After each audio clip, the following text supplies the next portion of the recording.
दोस्तों, ये कहानी एक सच्ची लव स्टोरी पे आधारित है। कहानी उन लड़कियों के लिए है जो सच्चा प्यार की है किसी लड़के से। कहानी अच्छी लगे तो हमें फॉलो करें। राहुल जब से मेरी जिंदगी से गया है, तब से मुझे लड़कों की शक्ल से भी नफरत हो गई है।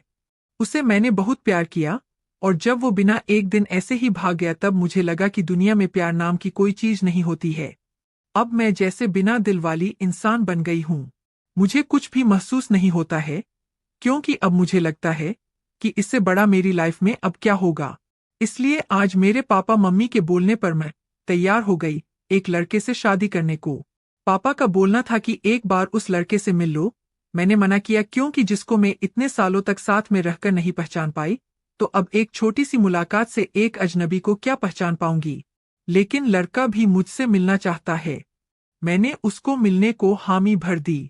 सच कहूं तो मुझे अब किसी भी बात से कुछ फर्क नहीं पड़ता है।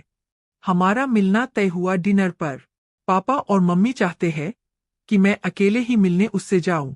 मैं जैसे मुर्दा हूं, मुझे अब कुछ फर्क नहीं पड़ता। मेरे हाथ में जो आया मैंने पहन लिया और पहुंच गई। देखा तो वो मेरे लिए वहां बैठा इंतजार कर रहा था। मुझे देखते ही मेरे पास आया और मेरा नाम पूछता है। सामने जाकर मैं उसके बैठ गई।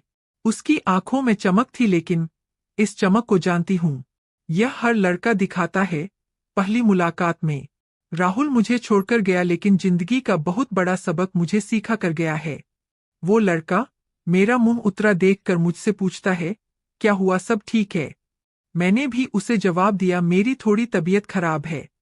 फिर वो बोला कि आप फिर आज क्यों मिलने आए, हम फिर कभी और भी डिनर कर सकते थे। बात तो वो अच्छी कह रहा था, लेकिन अच्छी बातें लड़कों की कितनी जल्दी बदल जाती है, इसका अंदाजा मुझे अब अच्छी तरह है। मैंने उसे कहा, नहीं मैं ठीक हूँ, कोई बात नहीं, खाना मेरी पसंद का ऑर्डर। फिर अचानक उसको किसी का फोन आया, और जब फोन पर उसने बात की तो मैंने तय कर लिया कि अब मैं इससे शादी नहीं करूंगी।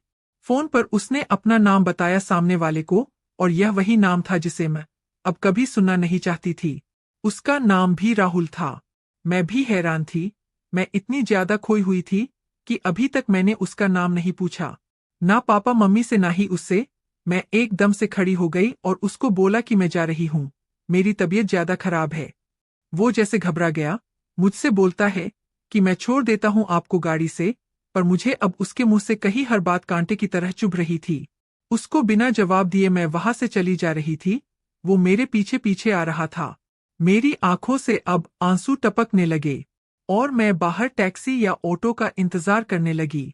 आंखों में मेरी आंसू देखकर उसने मेरी बाह पकड़ी और मुझे गाड़ी में बैठने को कहा। उसने मेरी बाह पकड़ी, बस इतना तो बहुत था मेरे अंदर की आग को निकालने के लिए, और मैंने उसके मुंह पर जोर से एक थप्पड़ मार दिया। वो जैसे हक्का बक्का रह गया, और फिर उस राहुल की भड़ास इस राहुल पर निकली और मैंने कहा, तुम लड़के अपने आप को समझते क्या हो? जो मन चाहा वो करोगे क्या? जब तुम्हारा मन किया किसी का हाथ पकड़ लेते हो, जब मन किया बिन बताए भाग जाते हो, और वो बस चुपचाप मुझे खड़ा देखता रहा। टैक्सी आई और मैं बैठकर वहां से चली आई।